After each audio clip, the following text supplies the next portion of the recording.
Alors, bonjour à toutes, bonjour à tous. Aujourd'hui, j'ai décidé, je fais toujours démarrer par ça mes vidéos maintenant.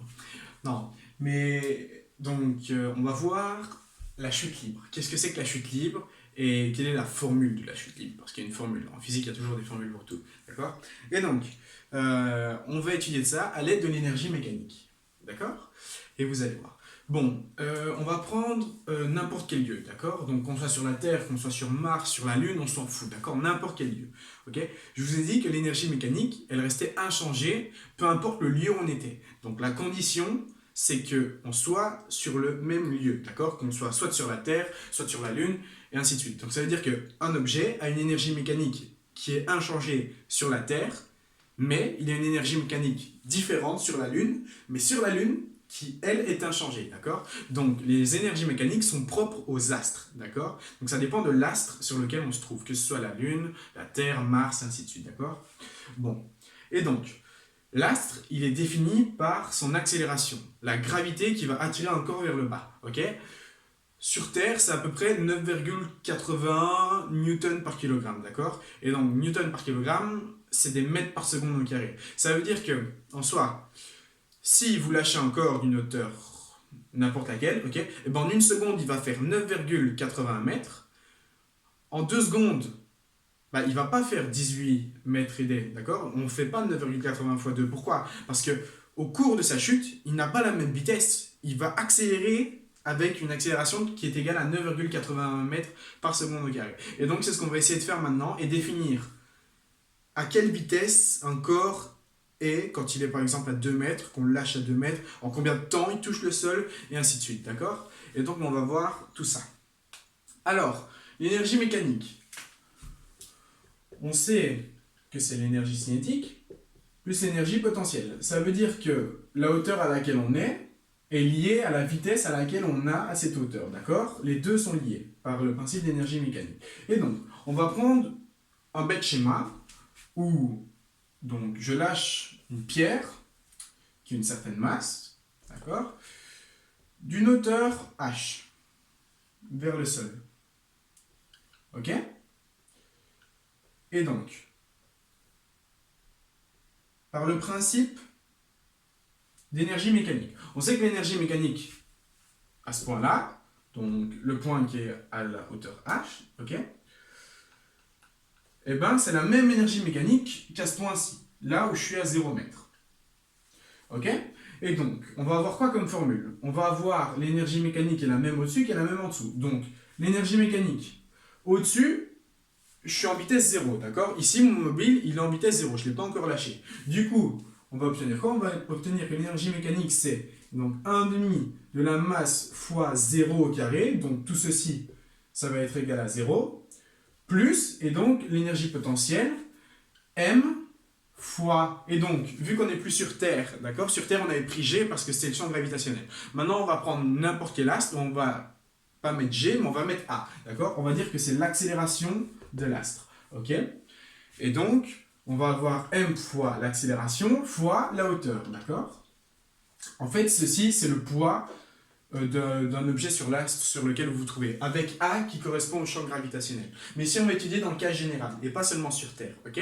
Alors, ben, je vais avoir l'énergie mécanique qui est égale à m fois A fois h, d'accord? Parce que ceci est égal à 0. Dans ce point-ci, on sait que l'énergie mécanique, c'est aussi égal à, et donc, 1,5 de m fois v carré, d'accord? Plus, et donc, m fois l'accélération fois 0, parce que je suis à une hauteur de 0. Et donc, tout ceci, ben, c'est aussi égal à 0.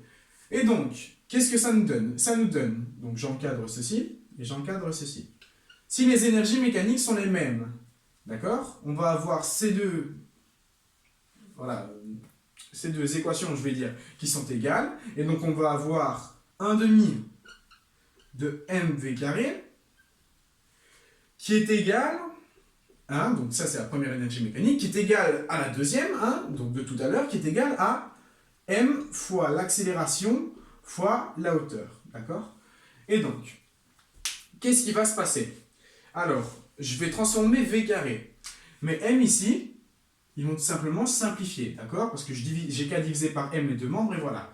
Et donc, v carré v carré, d'accord? Je sais que v, c'est l'accélération fois le temps, d'accord? Et donc, si je prends v carré, je prends l'accélération fois le temps en carré, et donc j'ai a carré multiplié par t carré.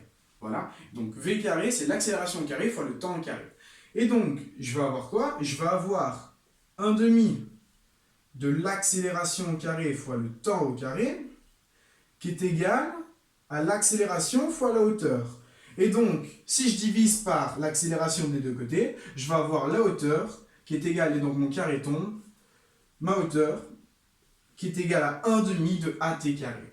Voilà. Et donc, on a défini, lorsqu'on a une certaine hauteur, on a défini l'accélération et le temps qu'elle va mettre pour arriver à ce point-là. Donc, cette formule-ci, on a l'accélération qui tire la balle vers le sol, okay, donc c'est l'accélération de la Terre, et le temps au carré, donc c'est la période sur laquelle elle va être en chute libre au carré. D'accord? Et donc, on obtient cette formule générale pour tous les astres, okay, n'importe où dans l'univers. D'accord? Et donc, je vais l'écrire ici, je vais avoir la hauteur qui est égale à 1 demi fois a t carré.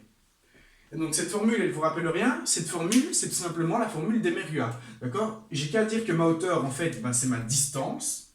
Okay? C'est la distance que va parcourir mon mobile. Et donc, la distance avec une accélération, ça va être égal à 1 demi de at carré. Et donc ici, j'ai pris dans le cas où on est en chute libre. Mais si vous avancez à une vitesse avec une accélération constante, vous allez avoir la même formule. Okay? Et donc, qu'est-ce que ça veut dire? Ça veut dire qu'en soi, si je lâche un mobile d'une hauteur h, que je connais mon champ gravitationnel, eh ben, je vais pouvoir définir en combien de temps il va toucher le sol, à quelle vitesse il va toucher le sol, et ainsi de suite, d'accord? Bon, je vais gommer tout ça, ok? Tous mes calculs.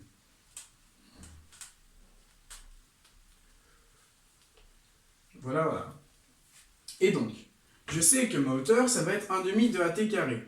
Et donc j'aimerais bien calculer la vitesse à laquelle, donc la vitesse d'impact que je vais avoir ici. Ma vitesse, je sais que c'est toujours a fois t. Et donc je vais devoir exprimer a fois t en fonction de la hauteur, de la distance. Donc la hauteur, voilà. Donc mon 1 demi, je le fais passer de l'autre côté, j'ai donc 2d, ok. Alors à ce moment-là, j'ai quoi? J'ai 2d qui est égal à at carré. Je sais que ma vitesse c'est at, et donc moi, j'ai plus besoin de mon t carré, et du coup, j'enlève le carré, donc j'ai divisé par t, et donc ici, je divise par t. Et donc j'ai 2 fois la distance sur le temps, qui est égale à at, qui est égal à la vitesse. Donc 2 fois la distance sur le temps, c'est la vitesse. Première petite formule à connaître. D'accord? Donc 2 fois la distance sur le temps, lorsqu'on a une accélération, ça va donner ma vitesse. Donc ça veut dire que si je démarre d'une hauteur de 100 mètres, d'accord? Et ben ma vitesse d'impact, ça va être... Attendez, je regarde si je me suis pas gouré. Non, hein, non. Ouais, non. Ou alors, attendez, si. On va faire autrement. On va prendre... Ouais, non. Donc, en fait, ma formule est juste, mais je vais prendre une autre formule, d'accord?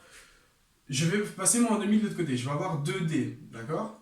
Et je vais multiplier 2d, d'accord, qui est égal à at carré.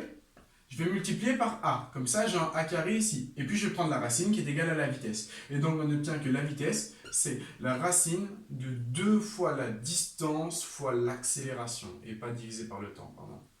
Okay? Parce que le temps, en fait, on ne le connaît pas. Dans un premier temps, on donne juste la distance et l'accélération.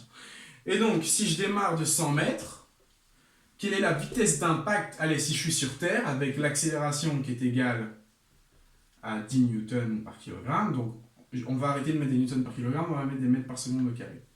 Et donc, à ce moment-là, quelle est la vitesse d'impact si je démarre à 100 mètres? Ça va être la racine de 2 fois 100 fois 10, donc racine de 2 fois 100 fois 10, d'accord?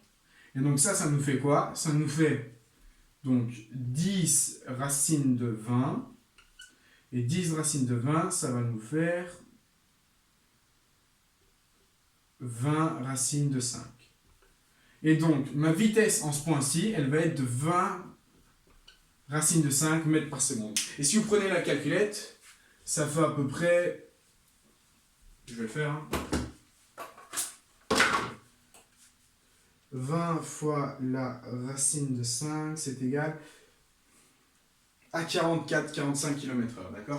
Donc, si on démarre à 100 mètres, on va avoir une vitesse de 45 km/h. Voilà, donc ça, c'est la formule pour la chute libre, ok? Et donc, comment est-ce qu'on trouve le temps à ce moment-là? Donc, à quel moment elle va toucher le sol? Eh ben, je fais passer mon 2 de l'autre côté, je fais passer mon A, donc qui vient diviser, et je prends la racine. Et donc j'ai quoi? J'obtiens que le temps, d'accord? C'est 2D divisé par A, hein, donc j'ai passé mon 2, j'ai divisé par A, mais ça c'est le temps au carré, et donc je prends la racine.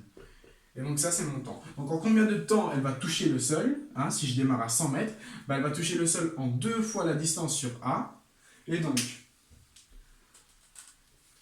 si je prends la racine de 2 fois 100 sur 10, ok? Ça me fait, et donc 100 sur 10, ça me fait 10, donc racine de 20, et donc ça me fait 2 racines de 5. Voilà, et donc en 2 racines de 5 secondes, ok, et ben en 100 mètres, elle passe à 0 mètres. Voilà, et donc c'est les formules à retenir. Donc, formule à retenir, c'est ces trois-ci.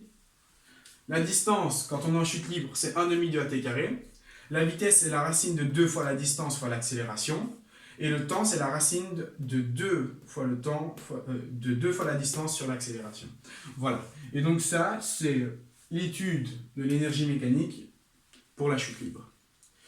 Voilà, voilà. Donc je vous remercie de votre attention et prochaine vidéo, on va faire des exercices.